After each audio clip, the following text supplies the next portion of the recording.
ဒါဘာစီလိုနာအကယ်ဒမီထွက်ဒါကစားသမားတယောက်ကဒါရီယယ်မက်ဒရစ်အသင်းစီကိုပြောင်းရွှေ့သွားတဲ့အပေါ်ဒါဂျက်ပီကေဘာလို့အဲ့လောက်တော့ဒေါသထွက်နေရတာလဲကိုကွေလာဆိုတာကဒါလာမစီယာမှာဒါကြီးပြင်းလာခဲ့တဲ့ကစားသမားတအုပ်ဖြစ်တယ်ဒါကိုကွေလာကဒါကျွန်တော်တို့ဘာစီလိုနာပြည်သက်တွေရဲ့ဒါရှစ်ခုမှုအပြေးအဝရရှိထားတဲ့ကစားသမားတအုပ်ဆိုရင်လည်းမမှန်ပါဘူးဒါအခုလိုမျိုးရီယယ်မက်ဒရစ်ကိုဒါပြောင်းရွှေ့သွားတဲ့အပေါ်ဂျက်ပီကေကဒါအခုလိုပဲပြောပြလာတယ်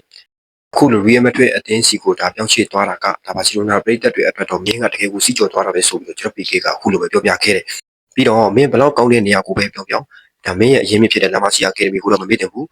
ဒါလာမစီယာအကယ်ဒမီကနေဒါတင်ပေးလိုက်တဲ့တန်ဖိုးတွေကမင်းဒီလောက်လေးလွယ်လွယ်စင်သွားလို့မရောက်ဘူးဆိုပြီးတော့ဒါဂျက်ပီကေကဒါကိုကွေလာကိုဒါအပြစ်တင်ပြောဆိုသွားခဲ့တယ်။ဒီမှာနဲ့ရီယယ်မက်ဒရစ်တို့ဂျာကဒါအညို့အတွင်းတွေကိုဒါအတီဆုံးကတော့ဒါလာမစီယာကထွက်တဲ့ကစားသမားလေးတွေဖြစ်တယ်။ဒါလာမစီယာမှာဒါကြီးပြင်းလာပြီးတော့ဒါရီယယ်မက်ဒရစ်အတင်းစီကိုဒါပြောင်းရွှေ့သွားပြီးဆိုမှတော့ဒါကျွန်တော်တို့ဘာစီလိုနာပြည်သက်တွေရဲ့ရှစ်ခင်မှုတွေကိုမင်းဘယ်တော့မှမပြောရနဲ့ဆိုပြီးတော့ဂျက်ပီကေကဒါပြောသွားခဲ့တာပဲဖြစ်တယ်ပေါ့နော်။ပြီးတော့ဒါဂျက်ပီကေကဒါလာမစီယာအကယ်ဒမီဆိုတာကဒါရိုးရိုးတင်တဲ့အကြောင်းတစ်ခုမဟုတ်ဘူးဒါကျွန်တော်တို့ရဲ့အသက်ဝင်ကြီးဆိုပြီးတော့ဒါ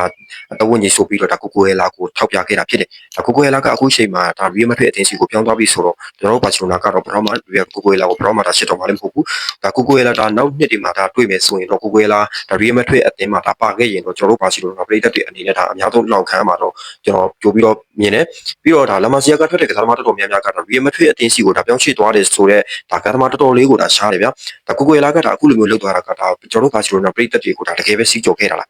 ဒါကျွန်တော်တို့ဂျက်ပီကေပြောတာမှန်လားဒါကျွန်တော် comment အောက်မှာဒါဝင်ရောက်ပြီးရေးပေးခဲ့ကြပါဦးခင်ဗျာ